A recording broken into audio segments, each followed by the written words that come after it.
Hi, I'm Ramona Dinger. I am a geometry teacher and the TTL at Garey High School in Pomona. And I teach geometry all day long. I help my kids discover the world of geometry. It's in Haiku, and you will find it under transformations and the coordinate plane. So, and that would be in, where is it? We're so good that Unit 2 right over here, Part 1. And that'll give you that pool-tastic story. You can read through that and imagine, using that to, in your story that you build a pool. And then the parents ask them to then, once they had the pool done, she said now I need a patio. I need a patio attached to the pool.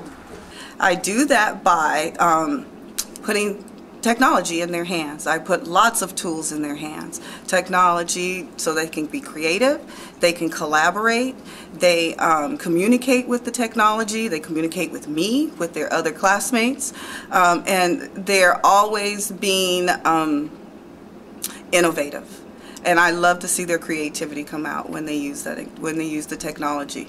I like using the technology in the classroom because it helps all of my students, whether they are resource students, whether they are whether they have language development, whether they are my honors students, or just my regular college prep students. Everyone gets the amount of challenge that they need, and everything's adaptive to them. So I use specific tools in the classroom. I use Khan Academy, and that helps to develop their skill level in mathematics. And then I use a lot of Web 2.0, like Story Jumper. Story Jumper is one of my favorites because it allows the kids to create stories that are related to the content that I'm teaching. And it's one way to get my students to see how math really does work in the world outside of my classroom, and that's my true goal. With Story Jumper, the kids are able to put their own pictures in. They get to tell the story in a way that they want to, the way it relates to them as a student, and they are synthesizing that information, and it's a great way for them to review and to really learn the topic that is being taught. Another tool that I use in the classroom to communicate and collaborate is Haiku. If you look into probability and statistics and open up Part 1, the possibility of compound events, scroll down to, remember when we talked about the adventure park? I use Haiku with the teaching staff. We set up Haiku pages for the geometry content. We put our lessons and common assessments, our calendars, pacing, all kind of information is in our Haiku page that all of the teachers in the math department, as well as on the other teachers on campus, have access to it, and they can always know what we are doing in the math department, and we stay on the same page. I use Haiku with my students because it is a way for me to organize their lessons, keeps them organized, even when students are absent. Or if students, we have transient students. They're in and out of the class for one reason or another. The athletes. The lessons are always in one place for them, and I never have to remember what we did yesterday. And so the lessons are in Haiku. The lessons are in Haiku.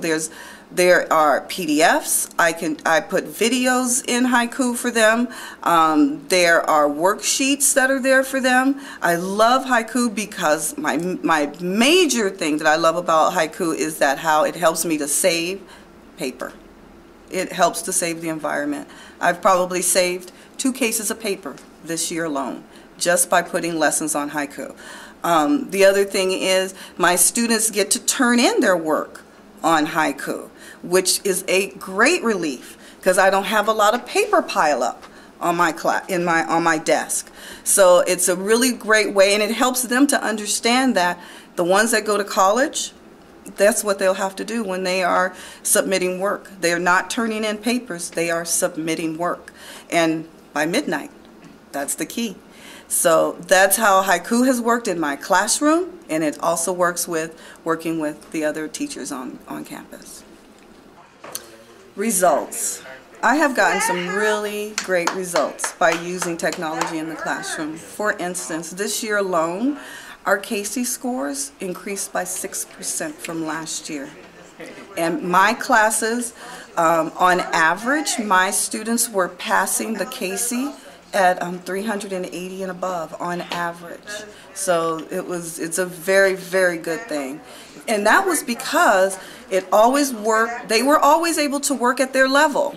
The program always challenges them to do better, to move forward.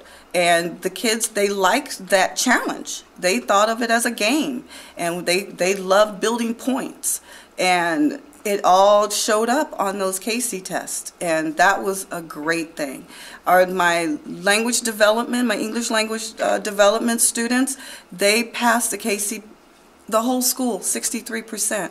In my class, they were also passing.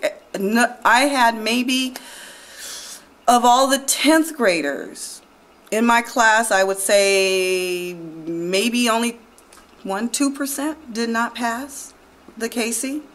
So I think it has helped tremendously because they get to take their learning home with them.